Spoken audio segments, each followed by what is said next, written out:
todos.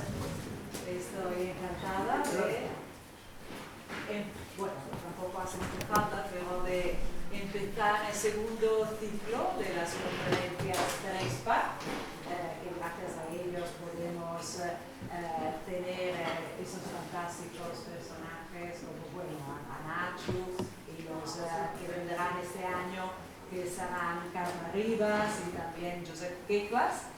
El año pasado tuvimos Rafael Moneo, tuvimos Elías Torres, tuvimos Iñaki Ábalos, hablando en conversación con Enric Miralles aquí en la Fundación. Entonces esta noche tenemos a Nacho de la Bescó, que a Nacho es una gran amiga. Eso es mi teléfono. Lo había silenciado, como siempre se pide. Y es una persona fantástica que sabe mucho de arquitectura, de que yo me fío mucho de su criterio de arquitectura en todo, pero me comentó, dile a todos que yo no soy un arquitecto. Pero me ha dicho, ¿cómo te puedo presentar? Pues no sé, algo, por si no me conoce, por lo menos que no soy arquitecta. Que no soy arquitecta. No es una arquitecta, pero si queréis una persona que tenga un criterio fantástico sobre la arquitectura, es a Nacho, y escribe en El País desde el año 94, o sea, no poco. Y bueno, Nacho ahora tiene un blog también en El País, del Tirador a la Ciudad, y yo me acuerdo de ella desde hace muchos años, viniendo en el estudio, realmente entrando en los archivos. Yo me acuerdo de ella trabajando con Joan Callis, que está aquí, en el despacho anterior que teníamos, abriendo los cajones, mirando los originales, mirando las maquetas. Realmente es una periodista que tiene interés en ver las cosas reales. Entonces, a partir de ese momento, la vi siempre con el pelo así muy bien. No, antes lo llevaba suelto, cuando ahora ya me voy haciendo mayor y hago lo que puedo. Bueno, muy rizado, y pero también con un gel, ¿no? Que parecía siempre como salir de la ducha. Como muy Pero claro, se notaba cuando venía en el estudio, y vino muchas veces, porque realmente después de esa primera vez la vimos muchas veces, escribió muchos artículos, un libro sobre el cementerio de Igualada y bueno, muchas cosas fantásticas. Entonces ahora aceptó, después del año pasado, de cuidar una de las primeras exposiciones en la Fundación Enric Miralles con el tiempo, de hacer esta primera intervención. Que me ha dicho que no me explica de qué hablará, porque si no estropea un poco todo. Entonces dejamos a Nacho explicarnos algo de conversación con Enric Miralles. Muchas gracias. Vale, gracias. Bueno, muchas gracias a todos ustedes por estar aquí. Sé que hoy es una noche de gran competencia arquitectónica en Barcelona, porque hay bastantes conferencias. Celebro que estén aquí con nosotros. Gracias a la Fundación Enric Miralles por organizar, por intentar mantener viva la memoria de alguien que hizo pensar mucho a la gente, a los estudiantes y a las personas que no hemos estudiado arquitectura. Gracias a Benedetta también por tus palabras y por la confianza que me has demostrado tantísimas veces en la vida. Y gracias específicamente esta noche por la libertad absoluta que nos ha dado a la hora de conversar. Vamos a pensar que conversamos, por lo menos con nuestro recuerdo de Enric Miralles, ¿no? Yo creo que es una confianza que nos ha dado sin darla, como realmente se dan las cosas, ¿no? Sin anunciar que vas a dar nada. Y lo digo porque para prepararme yo lo que tengo como atributo fundamental es que soy una persona trabajadora, ¿no? Entonces, antes de venir aquí me he estado mirando las charlas anteriores, como Karma, que ahora supongo que viene a esta para ver cómo podrá ser, ¿no? Y han sido unas charlas que me han dado mucho que pensar. Yo me imagino que cuando se le pide a alguien que haga el retrato de otra persona, de una persona con la que has sentido afinidades, con la que has sentido respeto, etc., en el fondo uno acaba haciendo un retrato de sí mismo, ¿no? Por lo que prioriza, por las elecciones, por las decisiones que va tomando. Y la verdad es que los conferenciantes anteriores, si es que no es grandilocuente decir conferenciante, las personas que han venido antes a charlar aquí sobre Enric, han hecho cada uno un retrato muy particular de Enric y de ellos mismos, desde mi punto de vista. Algunas cosas naturalmente me han gustado más y otras menos, ¿no? Como periodista, la verdad es que me gusta ir a los sitios para encontrar lo que busco porque facilita la comunicación de esos hechos. Como persona, al revés, valoro lo inesperado, ¿no? Lo que me hace poner en duda mi manera de pensar. Y las conferencias que he visto ofrecen las dos cosas. Por poner un ejemplo, me sorprendió mucho que Rafael Moneo, que fue el segundo conferenciante, si no recuerdo mal, en prácticamente hora y media, hora y 35 minutos, hablara muchísimo más de Albert Viaplana que de Enric, por ejemplo. Yo creo que es un dato a tener en cuenta. En la primera conferencia, Elías Torres, por lo menos yo disfruté mucho de cómo él era capaz de transmitir la idea de viajar con Enric, de compartir, de agotarte, estableciendo conexiones entre cosas, de dejarte llevar casi de la mano por él para ver cosas, ¿no? Porque yo he tenido la suerte de ser llevada de la mano, no metafóricamente estoy diciendo, por Enric para ver cosas. O sea, a mí es una persona que me ha hecho ver muchas cosas, por eso le tengo tanto cariño y tanto agradecimiento, ¿no? Entonces, Elías ofrecía este lado, pero luego también me sorprendió mucho que terminó hablando mucho más de sí mismo que de Enric. Y entonces yo digo, ¿esto cómo funciona? No sé, tengo que hablar un poquito de mí. ¿Cómo puede ser, no? Entonces la primera pregunta que quería lanzar de cara a las intervenciones anteriores es una que yo me hago, que es ¿por qué tienen necesidad de hablar tanto de sí mismos los arquitectos a la hora de hablar de Enric Miralles? Es una cosa que es muy curiosa. Yo por lo menos me la planteo. Además, Elías, al igual que Moneo, puede ser que por la relación que ellos tuvieron con Enric, Moneo, hay que recordarlo, fue profesor de Enric Miralles, lo corregían. Durante la charla, durante esa conversación, realmente casi lo hacían resucitar, porque a ver, ¿qué puedes corregir a un muerto? O sea, realmente, lo corregían, pero con bastante frecuencia, lo cual, claro, no dejaba de llamarme la atención, ¿no? De hecho, una cosa de las más curiosas de las charlas anteriores, y hablaré un minuto más de las charlas anteriores y luego intentaré dar la mía, es que Elías habló de esta silla, que es la silla sentada, diseñada para Arte España, si no recuerdo mal, por Carme Pinós y Enric Miralles en el año 89, y dijo que esta silla tenía muchas referencias de Gehry, que estaba inspirada en Gehry. Bueno, resulta que esta silla es anterior a esta otra silla de Frank Gehry. Entonces me parece que estas cosas, en este diálogo, es mejor que, que queden claras, No estoy sugiriendo, bajo ningún concepto, que Gehry copiara a Enric, entiéndanme. De todas formas, no sería la primera vez que David copia al revés, que David copia a Goliat. Pienso que a lo mejor, esta silla que también es de Gehry, pues que a lo mejor Elías estaba pensando en esta silla, que sí que es muy anterior, pero yo entonces ya no le veo relación con la silla sentada de la que estábamos hablando, ¿no?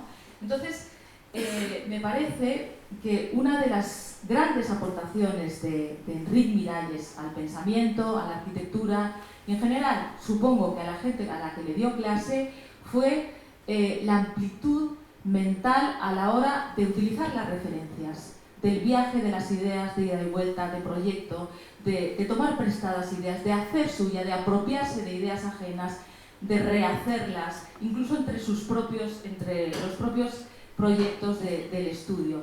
Entonces no veo tan necesario datar, trazar la procedencia de cada una de las ideas, de cada una de las citas. Me parece que es mucho más libre y mucho más rica y seguramente mucho más operativa esta manera de trabajar, de coger todas las ideas como un patrimonio arquitectónico, casi diría que universal, y volcarlo y empezar a trabajar con eso, ¿no? Y eso es lo que yo veía en la obra de Enric.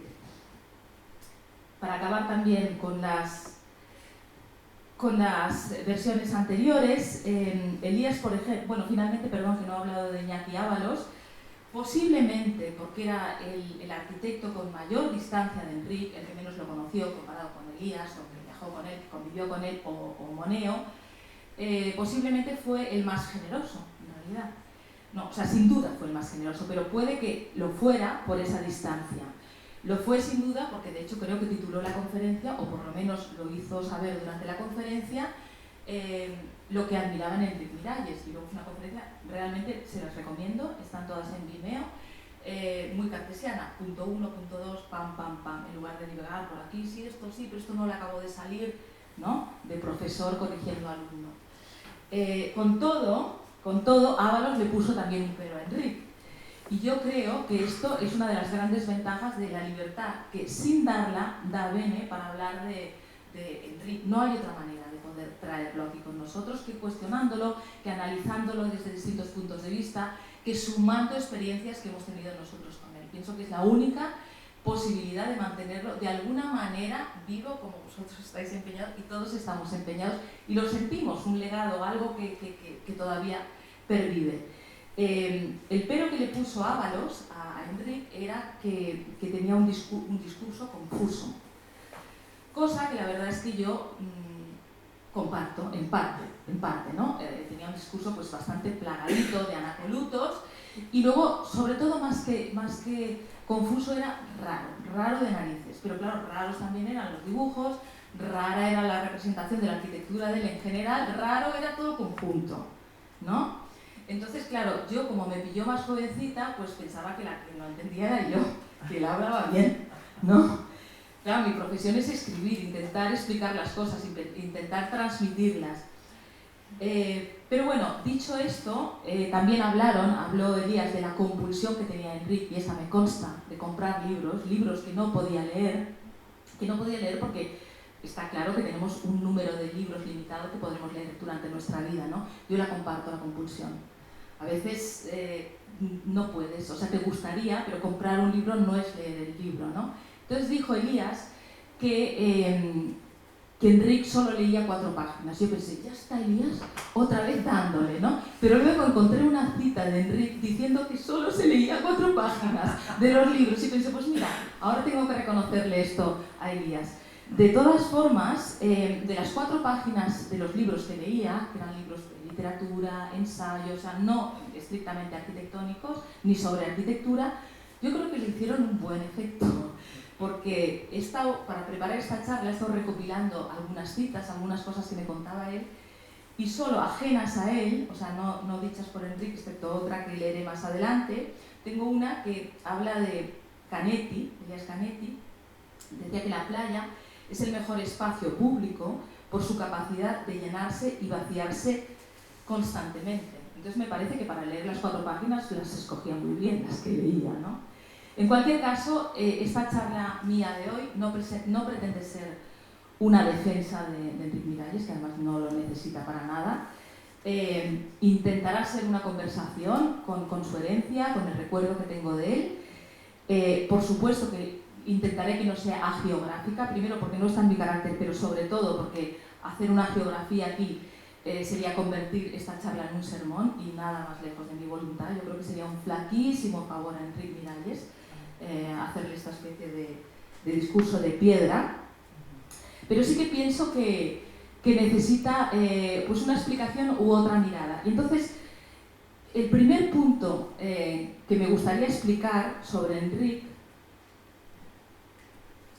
esto es una última silla que es ya una variante que no sabríamos decir el autor, ¿no? Para decir que las cosas van, lo que estaba intentando explicar antes. Pero yo creo que un tema fundamental de Enric es desde mi punto de vista, el de la intensidad. A ver, ¿qué entiendo por intensidad? El año pasado, cuando montamos la exposición arriba sobre arquitecturas del tiempo, yo puse una frase de Enric, que es que le pedía a los proyectos intensidad suficiente para no aburrirse. Y a mí me resultaba ya evidente que, lejos de ser un capricho, en realidad era una autoexigencia para consigo mismo, ¿no? El ser intenso continuamente, no intenso de pose, intenso de realmente vivir las cosas de una manera extrema, yo creo que era parte de su carácter y también seguramente parte del trato que daba a los demás. Una vez entrevisté a Josep Mías y me decía que era imposible, que no podía, con el ritmo de trabajo, la cantidad de horas, que no podía más. Un día se lo dijo y la respuesta de Enric fue enviarlo a dar clases a Harvard. Claro, ¿cómo no vas a tener a una persona así como, ¿no? Cuando le dijo que quería cambiar, lo envió a dar clases a Harvard, ¿no? Es como un regalo, ¿no?, de cambio absoluto de vida.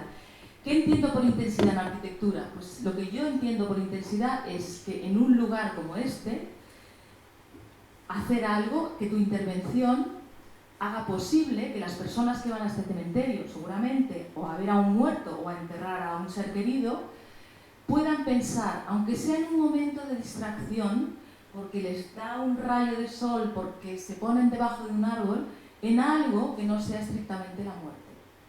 Es más, en este espacio en concreto, en algo que sea justamente lo contrario de la muerte, o sea, la vida, ¿no?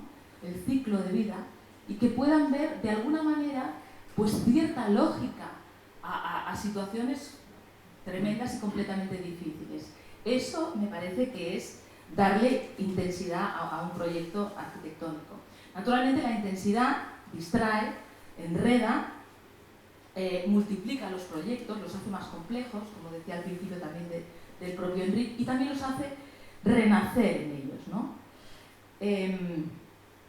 Bueno, anotado este primer punto, me parece de rigor hablar, lo siento, un mínimo de mí.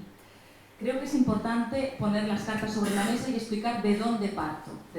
Lo de la intensidad lo he adelantado un poco para contestar a cómo veía yo a Enric en comparación con los conferenciantes, vamos a decir, que me precedieron. Yo conocí a Enric entre mis 24 y mis 34 años. Es la década del título. He titulado esta charla Una década y 3 lustros. Es la década. Creo que una década es bastante tiempo para ver a una persona cambiar un poquito, o no sé, o para hacerte una idea más o menos certera. Los 3 lustros del título hacen referencia al tiempo que Enric lleva sin estar aquí, ¿no? 3 lustros, que por otro lado también es tiempo suficiente para tomar distancia y entiendo que para poner las cosas en su sitio, para poderte llevar una idea de lo que son las cosas. Por entonces, bueno, yo soy periodista, como ha dicho Bene, había estado estudiando también historia del arte, soy historiadora del arte también, y estaba recién aterrizada en España, era una ignorante, recién licenciada, sabía poquísimo de arquitectura, pero estas cosas que pasan en Estados Unidos, que son capaces de encargarle a alguien un libro sobre la nueva arquitectura española, solo porque está trabajando, vamos a decir que de becaria o algo así, en el departamento de arquitectura de un museo. Fue mi caso. Me encargaron un libro sobre, había hecho una mini exposición de rascacielos con el fondo de allí, pero vamos, poca cosa. Lo que es de arquitectura española sabía bien poco, pero era joven. Y tuve la desfachatez de ir de despacho en despacho, porque recuerdo que estamos más o menos en el año 90 o así, o sea que es pre-Google. Imagínense ustedes entrar en el despacho, no sé, de Tusquets, de Juan Navarro, de tal, y por ejemplo no saber quién es Carvajal o quién es, y claro, ¿cómo? ¿No sabéis quién? Pues no, ¿lo explicas? ¿Me puede recomendar a alguien más? Y así, ¿no? O sea, de uno en otro fui haciendo. Este es el primer libro que hice para la editorial Rizzoli, se llamaba The New Spanish Architecture, y realmente el énfasis estaba en lo new. Y por aquel entonces, en el año 90, realmente Enric, que en ese momento estaba asociado a Carme Pinós, eran lo new en España, sin lugar a dudas. No había nada más nuevo, más rompedor que lo que estaban haciendo ellos, ¿no? Bueno, total que lo fui a ver. Digo que la arquitectura era una novedad para mí, más o menos me iba haciendo una idea, ¿no?, de pues, la formación tan amplia que tenía la mayoría de los arquitectos, o sea, hay cosas en común. Tanto positivas como negativas. Las negativas las sabéis todos, son las de siempre, ¿no? La vanidad, el no sé qué, y la formación, los intereses, la curiosidad, pues serían las positivas, ¿no? Y en medio de este retrato coral aparece Enric, que era completamente distinto. Él era distinto, actuaba distinto, lo fue a ver a la calle Aviñó, su arquitectura era distinta y no parecía querer ser distinta. Para mí rompió el molde, ¿no? Trataba distinto a la gente. Yo tengo que decir que no creo que sea una casualidad que en esa década que lo conocí me trató exactamente igual siempre. Es decir, cuando era la ignorante esta que les he dicho y cuando empecé a trabajar en el país, o sea, siempre me dio el mismo trato. Y yo, lamentablemente o afortunadamente, no lo sé, no puedo decir eso de absolutamente nadie más. Hay gente que desde que cuando empieza uno a trabajar en el país, o más o menos puede, se cuadra más, o coges otras cosas, ¿no? O tú misma, ¿no? Lo que puedo decir es eso, que no he vuelto a encontrar en el mundo de la arquitectura nada parecido. Hicimos varios trabajos juntos después de este. De la editorial Phaidon me encargaron un libro, esta era una colección que hacía libros específicos sobre proyectos. Para que tengan una idea, el número 1 fue sobre el Crystal Palace de Paxton, y querían hacer un libro sobre el cementerio. Lo hicimos, pues insisto, como podía yo hacer las cosas en aquel momento. Iba, grababa, escuchaba, editaba, preguntaba, Enric contestaba. Luego hicimos otro sobre arquitecturas del tiempo, este ya es posterior, este ya estaba bene. Bueno, pues fueron los proyectos itinerantes. Siempre que ibas a Enric con una propuesta, en este caso de Gustavo Gili, él le daba la vuelta a la propuesta y la veía desde otro ángulo, te hacía ver otras cosas, ¿no? Por dar 4 datos más contextuales, esta era la salita donde nos veíamos. No sé, por decir algo más, recuerdo que cuando comía con Enric, él encargaba la comida abajo, en un restaurante que no sé si existe, debajo de vuestra casa. Cosas así para poner en contexto.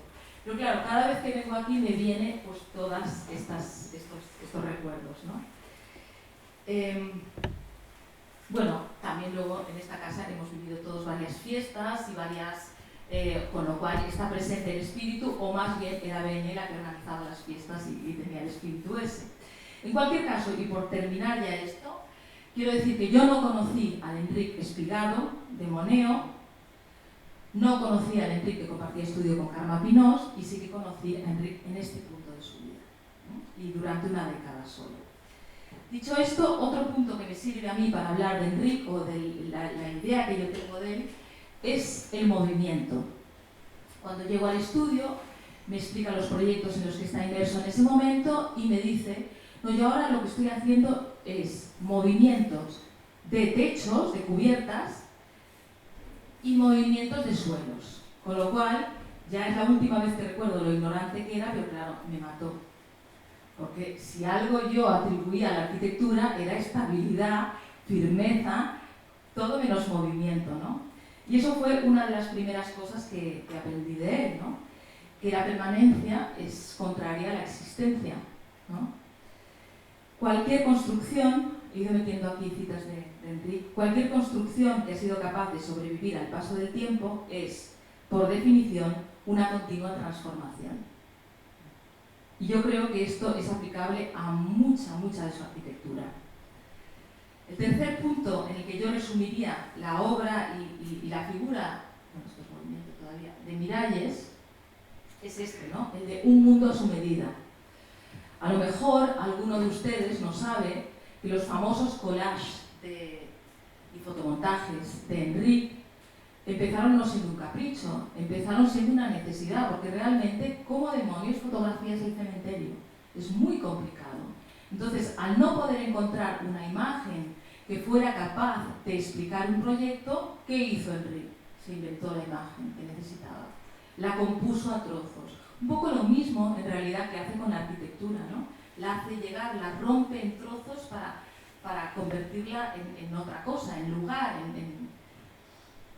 De manera que mi idea de la representación de la arquitectura de Enric no es caprichosa. Me parece que es bastante acoplada a su manera de querer intervenir en los lugares. En cualquier caso, este punto lo he llamado un mundo a medida. Enric Granell, que participó en la charla con Rafael Moneo, hablaba del shock de los dibujos, el shock de los dibujos de Miralles, ¿no? Los famosos, esta es una de mis plantas favoritas, que es Mercaders, ¿no? Claro, cuando ya te piensas que eres capaz de leer una planta y de repente te encuentras con esto y dices, Dios mío, luego te enteras que tampoco lo entiende mucha gente, ¿no? Y que a lo mejor están también las secciones y los alzados, lo que le tenían gana meter por ahí, ¿no? Pero bueno, es la representación de una arquitectura compleja, distinta. El siguiente punto, para hablar de la arquitectura de Miralles, yo creo que es la idea de una arquitectura extensiva, de la extensión. He elegido este proyecto, que es el proyecto de Borneo, ¿verdad? Porque es el más circunscrito a un perímetro y en ese sentido es muy anti-Miralles, porque está muy limitado por el solar, cosa que sucede muy pocas veces con los edificios de Miralles. Incluso vuestro gas natural, el rascacielos, también se sale, también indica caminos, también se aparta para dejar ser a la ciudad. Esta idea de llegar al lugar y apropiarse del lugar desde el propio edificio, yo creo que está hecha incluso en este proyecto, que prácticamente es entre medianeras, está hecho pues, con los materiales, esta arquitectura de contagio, de llegar y en lugar de ser un objeto, en lugar de aislarse, ir y permear a todos los vecinos. Llegar y hacerte sentir en el barrio, pero no porque eres el que habla más alto, sino porque eres el que más contagias, mezclas, ¿no? Esa idea de la mezcla está muy presente, yo creo, que en lo que él defendía como arquitecto. Lo importante queda fuera del proyecto, decía Enric, ¿no? Hablaba muchas veces de la sombra de un edificio, la importancia de la sombra de un edificio. Rechazaba la arquitectura como objeto y esta ambición pues, de extenderla, de relacionarla, etc. Que claro, Moneo, por ejemplo, veía en esto que a lo mejor Enric había sido un arquitecto menos claro de lo que hubiera querido. No lo sé, yo veo el valor contrario. Me parece interesante dar los dos puntos de vista. Decía Enric, el lugar es la precisión a la que te arraigas.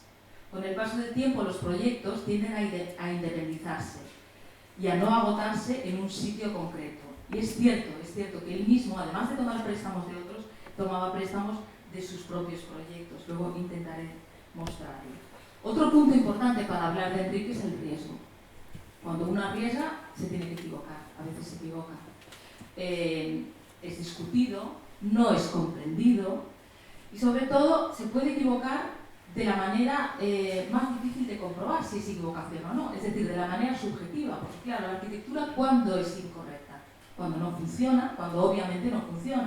En el caso de la avenida Icaria, no sé si funciona o no, pero está claro que fue bastante controvertida esta obra y para mucha gente no funcionó. Por mucho que Enric viera gigantes y cabezudos y te lo explicara así, pues para mucha gente no funcionó. A lo mejor era demasiado nuevo, a lo mejor era demasiado pesado, a lo mejor no era el sitio para ponerlo, o a lo mejor sí que funcionó, pero en cualquier caso generó discrepancia. Generar discrepancia es un riesgo mínimo de quien intenta hacer lo que quiere hacer, ¿no? En lugar de perpetuar un modelo, una manera de hacer las cosas. Esto lo decía también Moneo, que eligió una posición poco ortodoxa, ¿no? Al fijarse en los díscolos, pero rigurosos, cuando se fijó en Piñón Vía Plana, en la escuela, ¿no? Para ir a trabajar con ellos. Otro punto, bueno, esto es otro riesgo, ¿no? La idea de minimizar, que hoy en día, fijaos que actual estaría un acabado así, o una falta de acabado, ¿no? Desnudar la arquitectura hasta este extremo, pero es un riesgo. Imagino yo, este era su primo, pero el primer cliente al que le dices, no, voy a dejar esto así como si fuera pues, un secadero de tabaco, ¿no? Pues no sé, hay que tener capacidad para convencer a la gente de la bondad de las decisiones. En cualquier caso, el siguiente punto sería yo lo he llamado mundo interior, y es que yo creo que Enric Miralles hacía una arquitectura más de uso que de impacto. Antes lo he intentado explicar con la extensión, pero fíjense cómo en otros proyectos aparece esta idea de lo inacabado, que no importa, que se deja contagiar por lo que hay, que está muy bien las cosas que sean nuevas, pero bueno, si esto no está así tampoco pasa nada. Recuerdo cuando fue a vuestra casa por primera vez del baño, pensé, mira, han rescatado solo un trocito. Igual no les llegaba, esto no lo pensé, entiéndeme, pero es una manera de pensar habitual, ¿no? Poder pensar así, ¿por qué suceden las cosas, ¿no? Hasta que te empiezan a gustar y entonces empiezas a verlo en todas partes, así, ¿no? Pero esta idea de una arquitectura en precario, ¿no? La foto es muy mala, pero yo creo que se ve la casa entre andamios, ¿no? Como vivir de prestado, hilvanada, también ingeniosa, ¿no? Y luego real, unos lugares muy para ser conquistados, colonizados, no una arquitectura para ser retratada, una arquitectura para ser usada realmente. Es de los arquitectos que yo conozco, de los que más ha llegado, del grupo escaso, de los que más ha llegado al interior de los edificios. El interior es una parte que se le resiste a muchísimos arquitectos muy famosos, ¿no? Esa manera que tenía de intentar contagiar, de no poder evitar vivir de una manera, y esta es la casa de la Clota que hemos visto antes por dentro. Fijaos que los mismos recursos, creo que lo tengo aquí, nos hemos cansado de ver la bombillita con el cable, con esa frescura, que yo recuerdo cuando inaugurasteis este estudio, Tonet Suñer, pobre, que esté bien donde esté, decía, pero ¿cómo puede dejar este desconchado? ¿Cómo puede? Porque Tonet era súper pulido, muy buen arquitecto, ¿eh? Pero claro, entonces yo le decía, no sé, es que yo creo que si no lo acabas todo, pues ya da igual lo que dejes. Claro, como lo hagas perfecto, la has liado, como enyeses todo, pero si lo haces así, pues vale, unos cables por aquí, unos cables por allá, y al final los cables se convirtieron en casi seña de identidad, ¿no? de vuestra manera de trabajar, igual que los desconchados, igual que las marcas anteriores de las paredes, etcétera, etcétera, dentro de la parte, y por supuesto, igual que las estanterías hechas con dos tubitos de hierro, ¿no? Pero en cualquier caso, es un poco la condición de arquitectura que contagia y que se deja contagiar, de no inmutable.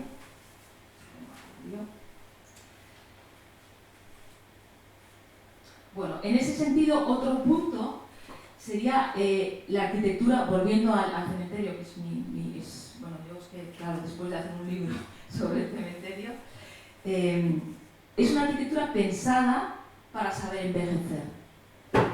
Y hoy en día, que se trabaja con tantísimos materiales prefabricados, industriales, es algo como para plantearse. Yo creo que hoy en día hay muy pocos constructores que se planteen que los edificios tienen que envejecer o que podrían envejecer, ¿no? El plazo de vida que se le da a los edificios es el de la rentabilidad económica, única y exclusivamente. Eso es dilapidar un patrimonio cultural, que es el que nosotros valoramos cuando vamos a los sitios, y es el que nos hace sentir bien en determinadas ciudades y en determinados edificios, que eso va a hacernos pagar un precio carísimo. El pensar en la referencia de alguien que piensa en los edificios para que sepan envejecer, para que sean envueltos, para que sean absorbidos, como es el caso extremo, ¿no? Esto llevado al paroxismo, el cementerio, ¿no? Esta imagen, por ejemplo, de un envejecimiento bellísimo, pues es otro de los atributos que yo describiría en Enric. Esta idea de ser comido, absorbido por la naturaleza, de contagiarse, de arquitectura extensa, tiene muchísimas referencias, y ese sería otro punto que yo vería para hablar de Enric, que es, yo a él lo veo como un puente entre el pasado y el futuro de la arquitectura, porque es una arquitectura muy de futuro. Estamos viendo edificios que tienen como mínimo 15 años, casi todos los que he puesto, o más, ¿eh? Por otro lado, y esto lo comentamos el año pasado cuando montamos la exposición, una cosa que es fantástica y puedes ver ahora que han pasado 15 años de que se ha muerto, es que es muy difícil ponerles fecha a los edificios de Enric. A Cementerio, por ejemplo, es muy difícil. No participa de las corrientes de cada momento. Precisamente porque no participa de las corrientes de cada momento, las corrientes estéticas de cada momento, logra una conexión con el lugar, no se parece, reaccionar mucho más, y no solo el cementerio, al lugar, a la cultura, a lo que está sucediendo, que a lo que el arquitecto tiene en mente. Está como diseñada desde abajo, lo que ahora se llama bottom-up architecture, pero desde abajo, culturalmente desde abajo, ¿no? Yo creo que Aalto siempre me ha parecido que es un referente, pero esto, fijaos, yo, claro, lo he visto después. Yo he conocido la obra de Aalto cuando Enric ya no estaba y lo veía continuamente, lo veía en muchos sitios, ¿no? Esto es el ayuntamiento de Seinätsälo, y fijaos, cuando hablo de ser colonizado por la naturaleza, hablo de llegar, es la misma escalera, sin cuidar, en un caso ya extremo, ¿no?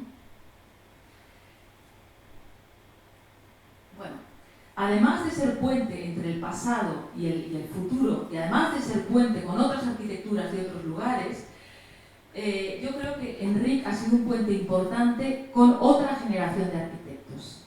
Entonces, es muy complicado cómo llamaría uno a la gente que estudió con Enric, o que trabajó con Enric, o que se contagió de Enric. Es una cosa curiosa porque no contagió una manera de hacer concreta, no contagió un sello. Contagió a los mejores arquitectos que trabajaron con él, algunos están aquí esta noche. Contagió, yo creo, ellos me corregirán luego, si no, una manera libre de pensar, de enfrentarse a la arquitectura. Como prueba, esto es lo que yo pienso, yo no soy una de estas arquitectas, pero es lo que yo pienso, y por eso he traído trabajos de Sedu, que es una arquitecta que estuvo trabajando con él, que se dedicó a hacer joyas, que los hizo con Xavier Claramunt, referencias de dentro del estudio, de algo parecido, de algo que recuerda y que no tiene nada que ver, el Heaven, ¿no? O incluso, pues no sé, esto que tenemos aquí fuera también. O sea, hay un hilo conductor entre todos estos proyectos, que Enrique encantaba los ecos de unos proyectos en otros, suyos y no suyos, pero que nunca consiste en imitar. Siempre, bueno, está ahí, aparece, a veces no te das ni cuenta de que has tomado prestado, ¿no?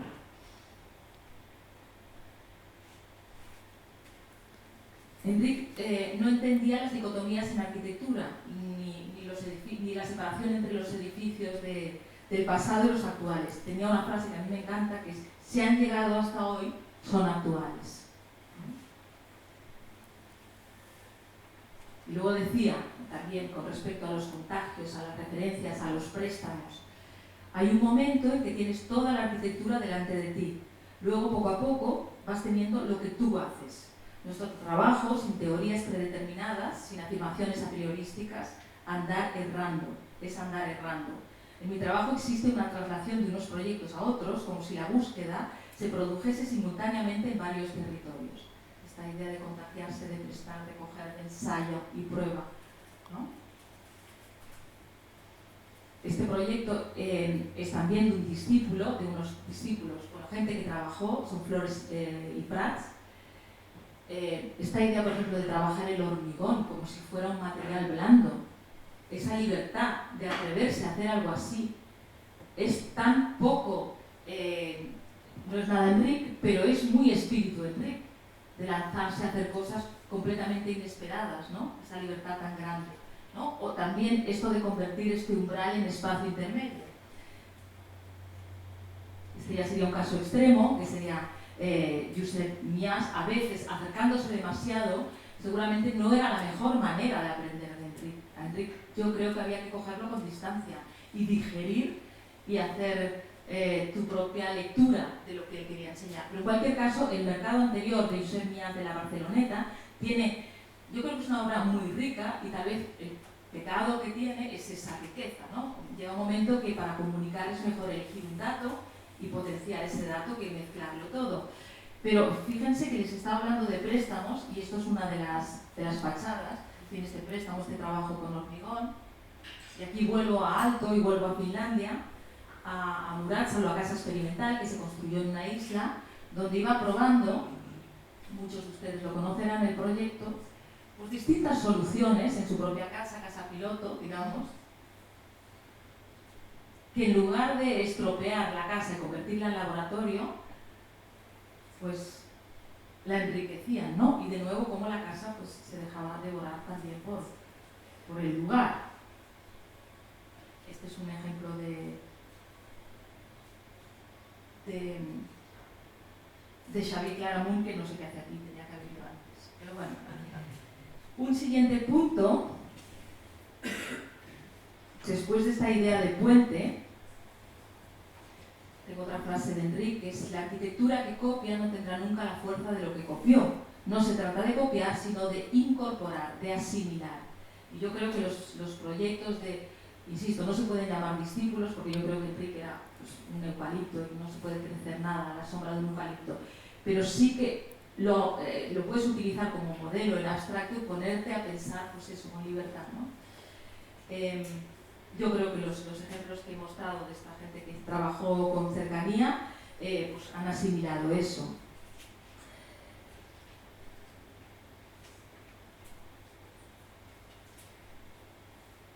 Bueno, hablaba de estos préstamos de ida y vuelta, hablando de Murátzalo, y tenemos es un proyecto de Barcelona, estas puertas.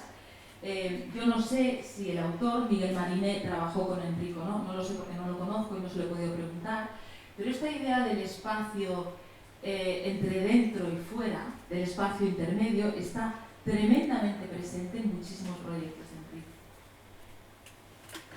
El espacio umbral, ¿no? Este proyecto, de Enrique Levén, en este caso, el Parlamento de Escocia, ¿no? Este lugar que es dentro claramente, pero quiere ser también fuera, ¿no? Como esta especie de festejallador que había en los castillos y te sentabas junto a la ventana para poder hablar, como cierta intimidad, estás pero no estás saliéndote pero también estás dentro. Y yo creo que la referencia maravillosa de este tipo de espacio es la Casa Fisher de Cannes, ¿no? Me parece el máximo representante del espacio intermedio, ¿no? Esta fachada interior, de estar dentro, fuera, en medio, en el muro. Pero se da en muchos proyectos fragmentados vuestros, esto que está aquí pero todavía pertenece a la otra estancia, y se daba, por supuestísimo, en los Smithson. No sé si mejor que acabe pronto o puedo contar una anécdota. No, puedes contar mucho más. ¿Sí? Vale, Sí, claro. te puedes sentar. ¿Sí? No, pero como... Es que me hace sufrir de pie todo el rato. No, lo hago por educación. No. Sí. Bueno. A ver, estaba hablando del espacio intermedio, ¿no? Yo no conocía a Alison Smithson, pero conocía a Peter Smithson porque Enrique me hizo que prestara atención a Peter Smithson. Y entonces, bueno, lo entrevisté para El País, entonces ella trabajaba para El País. Y voy a contar esta anécdota porque Benedetta ha explicado cuando yo venía aquí con el pelo mojado, porque debía venir mucho en verano. En verano yo antes, pues, con el pelo muy rizado, pues, lidio con él como puedo, ¿no? Entonces me lo mojaba pues, para que quedara un poco más plano, no sé, como podía. Y entonces, cuando conocí a Peter Smithson, que ya era muy mayor, murió al cabo de 2 años o algo así, él vino a dar una conferencia en el COAM, como se nota que vivo en Madrid, en el Colegio de Arquitectos, y recuerdo además que había muy poca gente, o sea, sinceramente, había como 3 filas, como mucho. Y por supuesto estaba Enrique. Pero yo antes lo había entrevistado para el periódico, y cuando lo encontré, yo fui, me acerqué, le dije que era periodista y se empezó a reír, pero mucho. Claro, yo pensé, no sé, bien que esté alegre, pero también te sientes un poco mal, porque dices, ¿qué pasa, no? ¿Qué tengo? ¿Me he dejado algo mal y tal? Y nada, y al final me dijo, no, es que Enrique me ha dicho, la reconocerás enseguida, lleva el pelo mojado. Y se ve que le hizo mucha gracia a Peter Smithson. Bueno, en cualquier caso, los Smithson hacían una arquitectura pues rarilla, ¿no? Esto es una ampliación que hicieron, y lo que hicieron fue pues coger y añadir este espacio intermedio, ¿no? Pero una arquitectura, pues también como la de Enrique, rara, enigmática, a veces incluso fea, y desde luego difícil de comprender. Yo creo que eso le pasa a un tipo de arquitectos, ¿no? A ver, cuando yo no sabía nada de arquitectura, me fascinaba que a los arquitectos os gustara tanto la Casa Mairea, porque claro, yo decía, ¿pero dónde van? Farnsworth es bonita, esto ya lo he entendido, pero la Casa Mairea, no sé, tampoco es tan bonita. Pero claro, cuando vas a ver la Casa Mairea, te das cuenta de lo que es vivir en un sitio y en otro. Y cuando te pones en la piel de quien tiene que vivir en un sitio y en otro, pero, vamos a decir, por lo de fea, no quería decir fea, quería decir que entra menos por los ojos, esto está mejor dicho, ¿no? Creo. Pues este tipo de arquitectura que hacían los Smithson, pues que tenía todos estos atributos, pero como ha escrito Mark Whitley, está tan repleta de ideas, la arquitectura de los Smithson, que convierte a sus autores en profesores de cualquiera que quiera leer escuchar o mirar su trabajo. Y yo creo que esto es perfectamente aplicable a la obra de Enric Miralles, ¿no? Es una manera de entender la arquitectura disfrutándola, no imponiéndola, disfrutándola, haciéndola llegar. Hay mucho del legado de los Smithson que está también en Miralles. Yo creo que eran amigos, me imagino que se harían amigos en su momento porque había muy pocos matrimonios de arquitectos en aquel momento. Y yo creo que Carme Pinós y Enric se hicieron amigos de ellos pues porque había pocos. Es que ahora es muy habitual, pero antes, ¿cuánta gente estudiaba arquitectura en España? Poquísimas, de esa generación de gente con ya 60 años en España, ¿no? Me imagino que sería por esto, o también seguro que por afinidades. Pero la idea de as found, ¿no? La idea de valorar lo cotidiano, de lo encontrado, está muy presente. Os estaba enseñando antes los restos, cómo se contagia de lo que existe ya, cómo permite vivir al dueño de la casa, sin imponerle nada, sin guiarle. La idea de arraigar los proyectos también está muy presente en Enric. La idea de construir a capas, que también es muy de los Smithson, ¿no? La deuda reconocida, todo lo contrario de decir, sí, pero esto ya lo había hecho tal, esto ya lo había hecho, todo lo contrario, al revés. La interpretación fresca que alimenta los edificios y a los arquitectos, ¿no? Lo que decía Alison Smithson es así se renueva la arquitectura, reinterpretándola. Y luego no me resisto, lo siento, pero voy a leer un parrafito porque es que me chifla, y me parece que a quien no sepa quién fue Alison Smithson, que fue una cabeza, además de una gran arquitecta, tuvo la suerte de ser ella la que escribió, porque si no la hubieran devorado, me temo, para el momento en el que ella escribió, pues que también era una persona de mucho carácter. Quiero pensar que les va a servir para entender la idea que tengo de Enric Miralles también. Decía, Mies es grande, pero Corbu comunica. Le Corbusier fue el gran visionario capaz de hacer que alguien abandonase su casa para empezar una vida. O sea, me parece, abandonase su casa para empezar una vida. Y entonces, para juzgar a un edificio, Alison Smithson aconsejaba 3 preguntas, solo 3 preguntas. Una, ¿hasta dónde llega el edificio o la obra de arquitectura para comunicar un sueño? Esta es la número 1. La número 2, el lado contrario, ¿cómo funciona a diario? No el día de la inauguración, a diario y 10 años después. Y tercera pregunta, ¿se puede vestir? Es decir, ¿admite cambios? Yo creo que es una manera de enfrentarse a la arquitectura muy cercana a lo que yo entiendo que hacía Enric, ¿no? Y luego la frase célebre de Alison Smithson al respecto de estos dos, y también lo digo, esto con un poco de maldad, lo he traído porque como Elías y Moneo estaban todo el rato que esto ya lo había hecho Corbu, que se miraba mucho Corbu, que no sé cuántos, pues Alison Smithson decía, cuando abres la obra completa de Le Corbusier, encuentras el proyecto en el que estás trabajando, pero terminado. Entonces me parece que ya es demoledor, ¿no? Más claro que ella, ya no lo puede haber dicho nadie. Pero yo pienso que todo eso estaba presente en Enric. Un punto, bueno, esto es el espacio intermedio, también aplicado a Santa Caterina, a Utrecht, también el espacio que es ni dentro ni fuera. Y luego, Utrecht todavía. Y luego esta idea, que es un poco repetición o mezcla de todas las que he dicho hasta ahora, pero la idea de que no existe la tabula rasa, ¿no? La idea de partir de lo existente. Y no solo del lugar, de la cultura del lugar, incluso de la materialidad existente. Una cosa fascinante del trabajo de Enric es que no despreciaba nada. No tenía ninguna necesidad de llegar con el bulldozer, aplanarlo todo para poner su intervención. Todo lo contrario. Era un arquitecto completamente dispuesto a trabajar a capas. No solo dispuesto a trabajar a capas, veía el valor de trabajar a capas. Y yo creo que es que incluso en los interiores, cómo lo colonizaba todo esto parece también su casa, esto es el Ayuntamiento de Utrecht, ¿no? Siempre los mismos recursos, que puede parecer algo superficial, pero al final acaba siendo una manera de contagiar un aire de familia, como las familias que todas las hermanas tienen la misma cara y al final pues es hasta grato ver un poco de referencia, ¿no? En todos los proyectos. ¿No? La manera de aprovechar lo existente, de hacerlo hablar con el presente, esto es Utrecht todavía, el Ayuntamiento.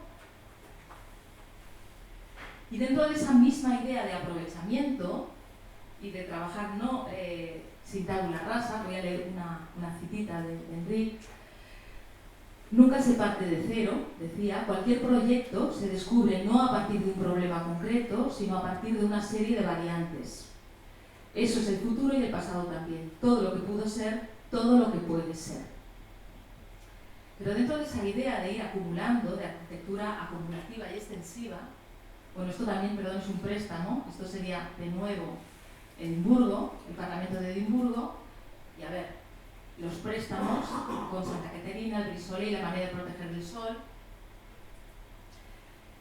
Pero un punto ya casi de los últimos sería esta idea de un urbanismo casi topográfico o también hecho a capas, teniendo muy presente lo que existe.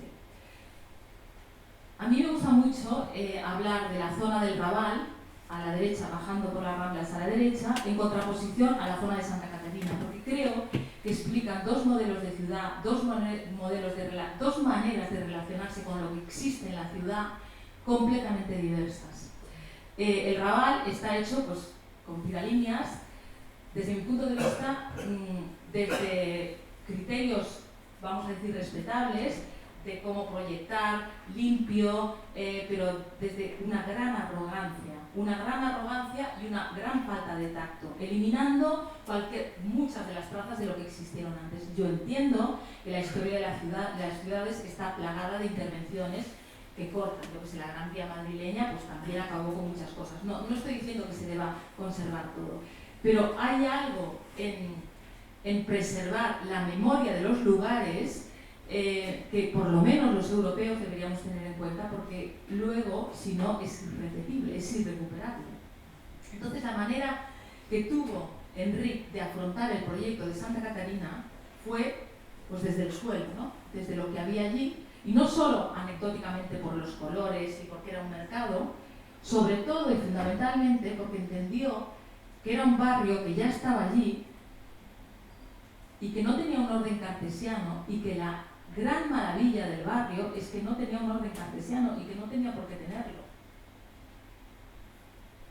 Así que su proyecto consistió en salvar lo que existía, ¿no? En una intervención de sanear. Fijaos, por eso hablaba de los 3 lustros, qué importante es ver esto ahora, 15 años después, cuando se habla tanto de arquitectura de rescate, de sanear, de reparar, y Enric ya lo propuso pues, hace tantísimos años.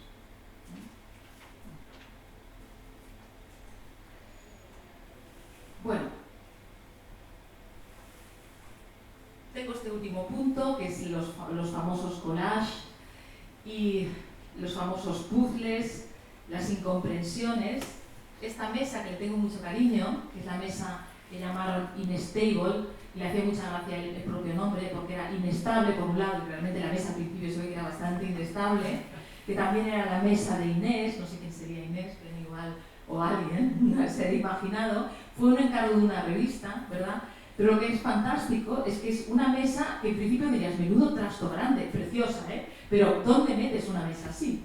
Y por otro lado es una mesa que sirve para todo. Es una mesa que se recoge, que se repliega, que se parte a trozos, que te la puedes llevar.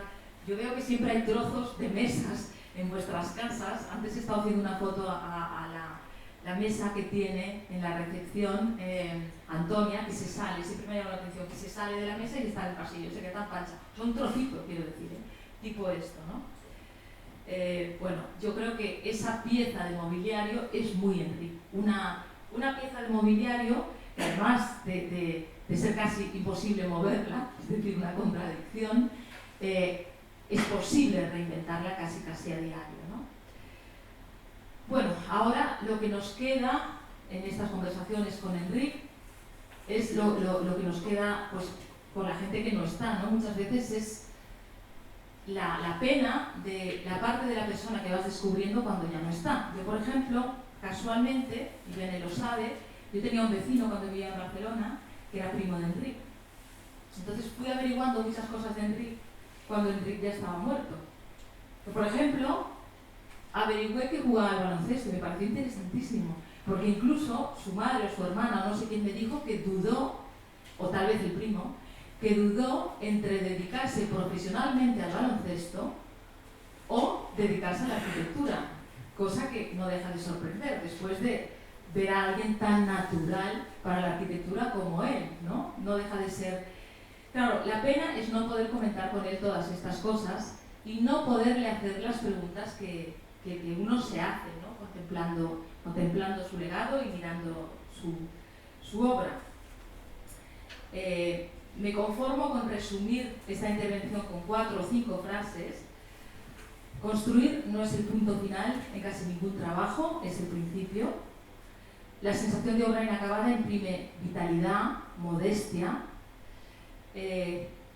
Me gustaría construir lugares para ser devorados, la condición de no inmutable, también hablaba él. La aspiración, esto ya lo he comentado, pero es la aspiración a trabajar con el tiempo y no en su contra. Prever, no temer el tiempo. Y esta que me parece que ya la he leído, es que la mayor parte de las ideas que tenemos no son nuestras, forman parte de una especie de espíritu de un tiempo que viene dado por la capacidad crítica de interpretar de una sociedad.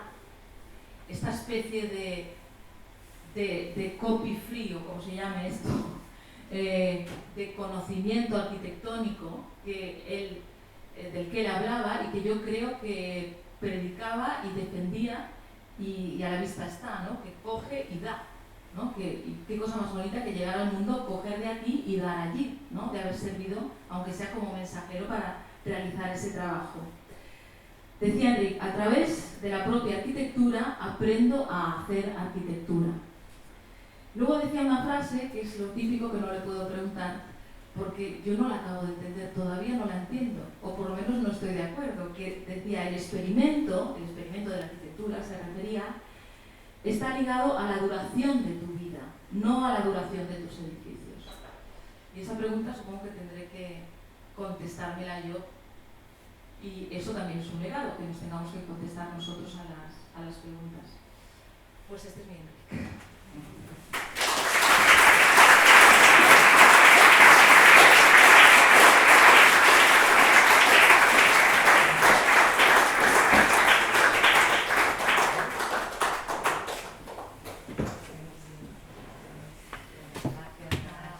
Si alguien tiene una pregunta, no que la pueda contestar, pero exacto. O sea, que si tenéis algunas preguntas que queréis hacer a Nacho, una conversación para empezar con Nacho, ahora es el momento. Yo no sé si hace falta también porque se oye bastante bien, pero... Hay otro micro, ¿eh? ¿Sí? ¡Ay, qué miedo!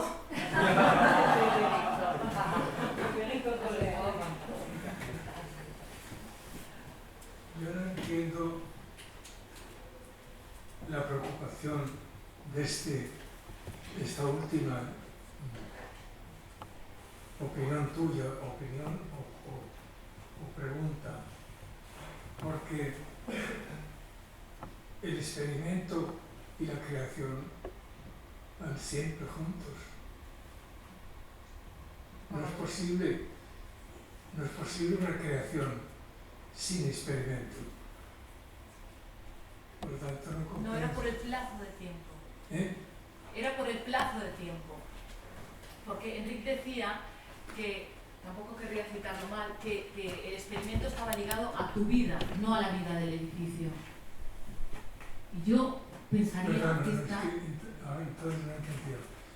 Por eso no lo entiendo. ¿A la vida de qué o de quién? A la vida del autor, no a la vida del edificio. Seguramente él estaba hablando de algo más sencillo. Lo que pasa es que como nunca las cosas eran lo que parecían con él, pues yo le daba más vueltas y pensaba, no entiendes, piensa más y ya lo verás, ¿no? Pero en cualquier caso, yo entiendo que la vida de un edificio va más allá de la vida del autor del edificio, ¿no? Y la prueba la acabamos de ver, o sea, la hemos visto yo creo aquí en el cementerio. Entonces, que Enric dijera que el experimento está ligado a tu propia vida, no lo sé. Pero precisamente porque en tu propia vida está él haciendo arquitectura, produciendo algo. Al producir algo siempre es un experimento. Eso seguro, sí. Por lo tanto, no me parece rara la frase que diga que ese experimento está unido a tu vida, naturalmente. Si tu vida es crear, hacer algo que no había, tu vida está ligada a crear, por lo tanto está ligada al experimento. Sin duda. Lo que pasa es que luego el edificio sigue ahí y que no sea experimento. Al crear siempre lo que se crea sigue ahí, si tenemos la suerte de que sigue. Pero es que para mí sigue experimentando la cosa en sí. no sigue consecuente de una experiencia. Nada más.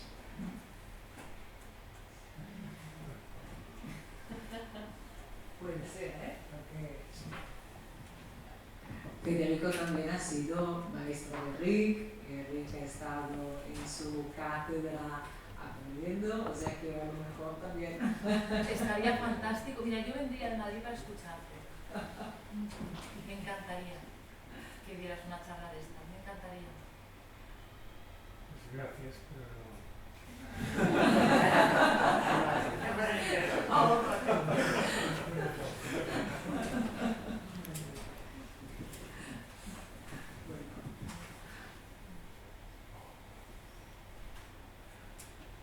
¿Alguna otra pregunta?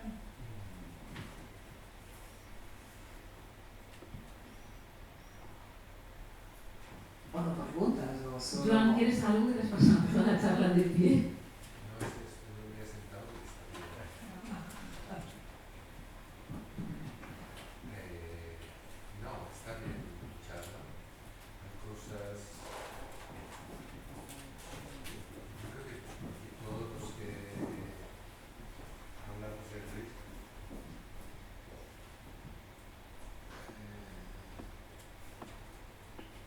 Dudamos mucho, ¿no?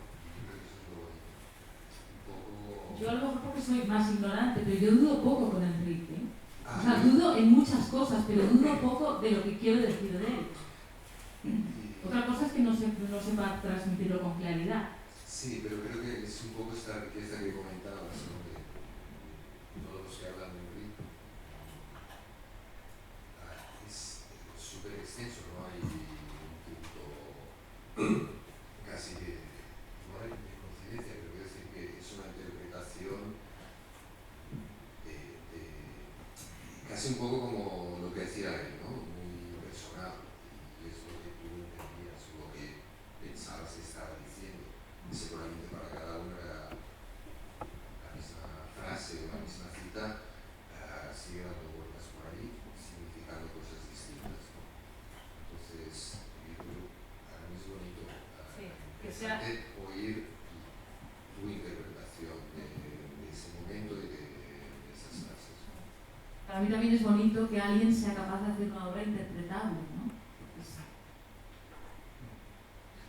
Y respecto a esta duda última, yo recuerdo, o no recuerdo a Enrique como demasiado interesado en las obras, en la construcción, ¿no? En este sentido, el experimento igual es más un tema de seguir dándole vueltas a la cabeza que de ver qué le pasa a un proyecto que ya está acabado de construir, ¿no? En este sentido.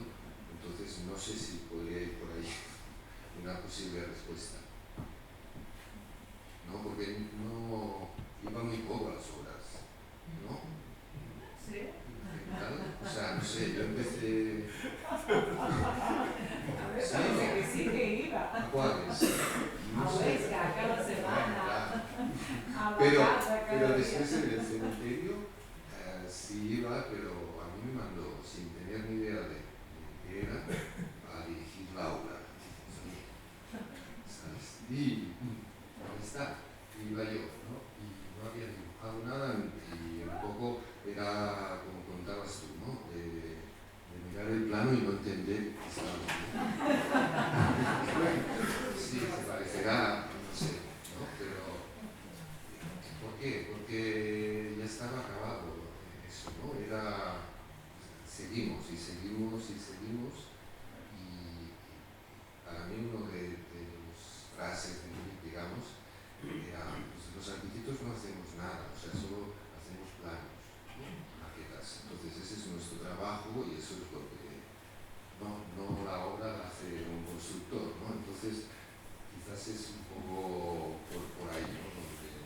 Pero bueno, también es lo que me pasa a mí por la cabeza, entonces entiendo un poco esto como, ¿no? No sé, es unas frases, unos comentarios que te van dando a ti para reflexionar y para contarte otras historias, ¿no? Pero bueno, me ha encantado.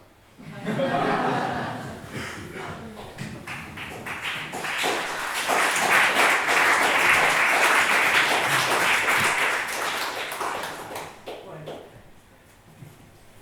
queremos entonces dejar aquí las preguntas, si no hay ninguna pregunta más. Sí, hay más preguntas, era un aplaudimiento en el medio. Entonces, solo contaré una cosa, Joan, que me has hecho recordar. Ayer yo me vi, estaba en el jurado del Comité de Asturias y coincido con Hans Meinke, que fue el primer cliente de Rick solo. Y entonces él siempre se acuerda, ¿no?, de ese momento. Ayer me contó la presentación, me contó como Círculo de Lectores de Madrid, era una idea de él encontró un espacio delante de lo que era la sede de Círculo, que era un garaje, entonces tuvo la idea de hacerlo como un espacio para conferencias, y entonces alguien, Jordi Garcés, antes Hans Online, que le dijo, no, yo no puedo hacerlo, pregúntale en la Escuela de Barcelona. En la Escuela de Barcelona estaba Jordi Garcés.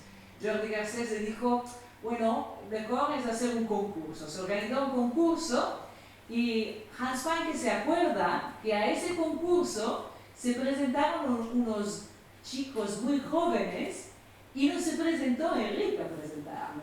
Fue el único de los 4 que no fue personalmente, y ahora que me acuerdo, los chicos jóvenes eran algunos de primer año. Estaba Francesc Pla, que era de primer año, no me acuerdo si en el grupo estabas tú.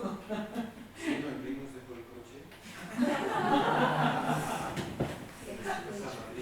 El proyecto del círculo. O sea, que a veces lo que quería Enrique, yo creo que era perder los proyectos, ¿no? Ese proyecto intentó perderlo, pero...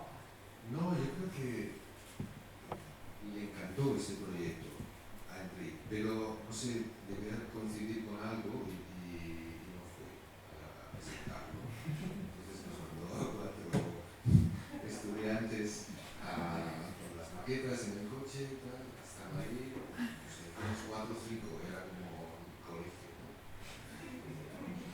¿no? Y con unos clientes alemanes que tenían plantillas en acetatos para comprobar si habíamos mentido en las alturas de Saltillo. Entonces te ponían eso encima del plano, ¿no? Pero bueno, era así, era un poco un juego, ¿no? Para todos, yo creo que incluso para Enrique, ¿no? El juego en este sentido de inventar cosas y darles la vuelta, ¿no? Y ahí sí que la había hecho por ilusión antes. Lo descubrí mucho después, por eso. ¿Quién más quería hacer la pregunta? Paso. No sé cómo será la pregunta, pero la verdad es que como duda de que lo que dice Joan, bueno, yo llevo, creo que 4 años he trabajado con... ¿Solo 4? Creo que 4. 96 ha venido, 96 abril, sí, entonces 2000,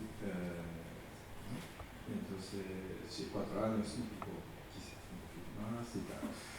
La verdad es que como mientras trabajando dudamos nosotros realmente como, por ejemplo, muy sencillo, ¿no? Como al principio, ¿le gusta? ¿O estoy dibujando bien?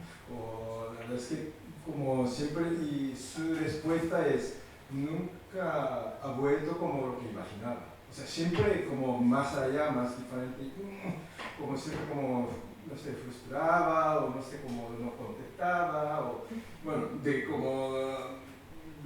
como parte interna, ¿no? Muy con relación como discípulo y, no sé, el maestro, quizá. Y dudaba o como angustia o tal. Quizás este tipo de mecanismo de mente, lo que tengo, quizás quizás, pero poco a poco, bueno, igual como algo de distancia, o como ahora no, hace como más de 10 años, como pasado, y quizás como mirando más con tercera o no sé, más cerca a veces más, o más como otra manera. Pero mientras trabajando, cuando murió, justo murió, bueno, me sentí como una colaboración de ausencia. Y siempre, como era época de la colegio, bueno, la Universidad de Venecia, ¿no? Al final no construyó, pero la época de no estar, pero tenemos que hacer dibujos de básico, constructivo, bueno, electivo y tal. Siempre preguntando en la cabeza.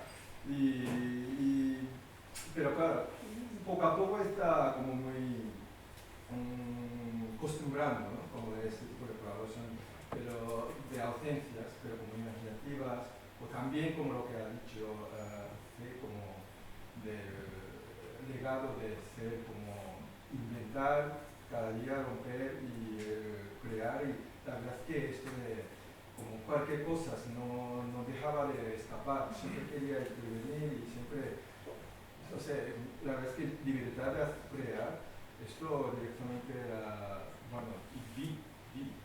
Entonces, eso era respuesta.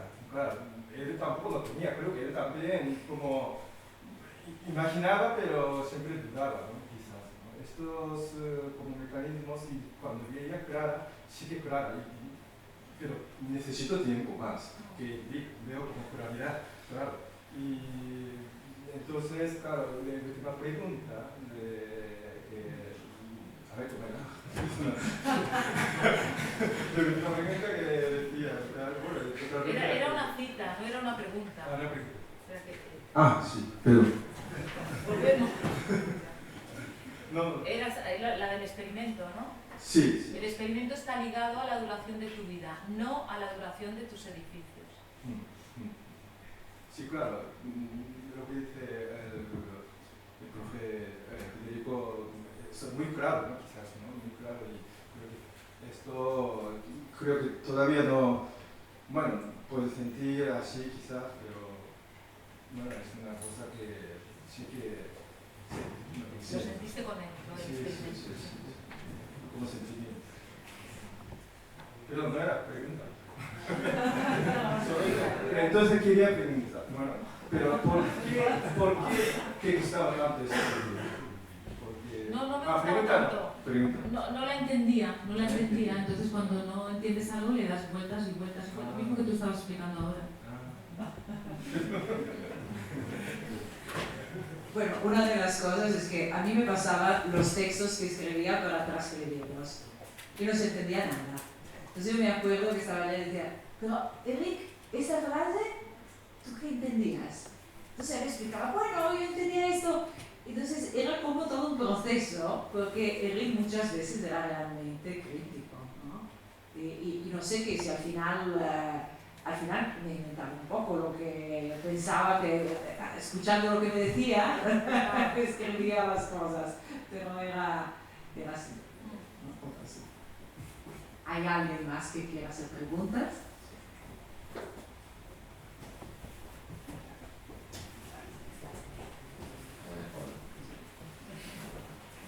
Me llamo Gianfranco y trabajé en el despacho en el 96. Bueno, me acuerdo de él porque estuve menos tiempo y seguramente tú lo debes de mí. Han pasado 18 años. Yo creo que cada uno lo interpreta de su manera y una forma personal de entenderlo. Y creo que, bueno, simplemente quería dar dos inputs o dos maneras de entender para mí Enric que llegaron con el paso del tiempo, ¿no? No fue una cosa, cuando yo estuve trabajando aquí, muchas cosas se me escapaban también, ¿no? Hay un libro que él recomendaba y que me ayudó un poco que se llama Ejercicios de estilo de Raymond Queneau, que creo que era un libro de cabecera de Enric. Y luego un viaje que hice hace 10 años en Chile, en la Ciudad Abierta. Y cuando estuve allí tuve la suerte de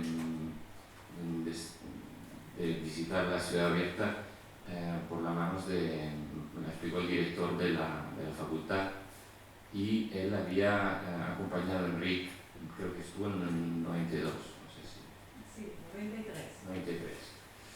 Y me decía que fue increíble ver la cara que tenía Enric cuando visitaba, me explicaba esta sensación como de descubrimiento,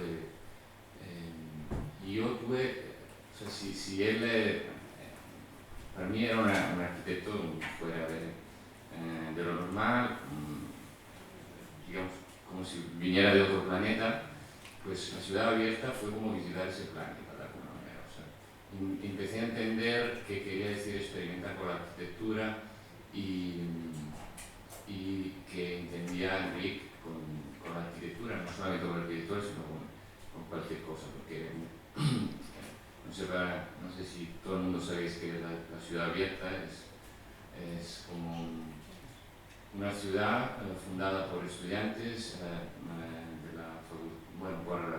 fundada por poetas, arquitectos, pensadores, en los 60 creo, y ahora es como un lugar de experimentación de arquitectura, es parte de la Universidad de Arquitectura de Valparaíso y de la Católica, creo que es. Y bueno, es un ejemplo, creo, de lo que entendía él por experimentación, en el sentido más genérico de la palabra. Esto es curioso lo que decís todos, ¿no? Que gente que trabajó con él y que luego no... Bueno, después he pensado esto a lo largo del tiempo. Yo le he leído a Ketglas que cuando presentó su tesis, Enric, le querían dar mala nota, le querían suspender, de hecho, porque decían que no parecía que le hubiera costado esfuerzo. Imaginaos qué criterio, ¿no? O sea, entonces un natural, vamos a decir un Messi, que no le cuesta meter, parece que no le cueste, pues eso feo, malo, ¿no? No sé, a lo mejor es claro, cuando te encuentras a un alumno así, ¿qué haces frente a él, no? Demandarle esfuerzo, si le sale natural, pues es casi torcerlo, ¿no? Un poco, no sé, una cosa curiosa. Trabajaba muchísimo, ¿no? Sí. El esfuerzo, ¿qué pasa? Probablemente el esfuerzo no fuese visible y la capacidad era desbordada, pero el trabajo era ingente. El trabajo suyo, el trabajo que hacía hacer a los demás de una manera aparentemente natural, ¿no? Pero mucha gente lo dice, mucha gente piensa que a lo mejor le pasó lo que le pasó porque trabajó de más, porque dormía muy poco, tenía fama de esto, ¿no? Bueno, pues no. Es que claro, la mitología que luego ¿sabes? La leyenda va creciendo y... Pues por eso también estas conversaciones, ¿no? Para aclarar. Me gustaba dormir. No podía mucho, ¿eh? Siempre trabaja buen ritmo. Sí. Empieza a las 10 o antes, o dibujaba. Sí. Siempre el mismo ritmo, y más o menos, cuando empezaba a ver muchísimos proyectos, el ritmo era como normal, pero al principio era tan como, no sé, un ritmo como, no por ritmo, pero como constante, como atleta un poco, ¿no? Era curioso para mí. Más, sí, claro, no sé, a él le gusta el básquet y también tiene físicas muy buenas, entonces también quizás sensación interior de cuerpo, o como más como táctica también era súper importante. Bueno, yo no sé si hay preguntas más aquí o si queréis seguir seguir las preguntas más en la sala de arriba donde tenemos algún pica-pica en honor de Nacho. Pero si hay alguna otra pregunta aquí, estamos disponibles.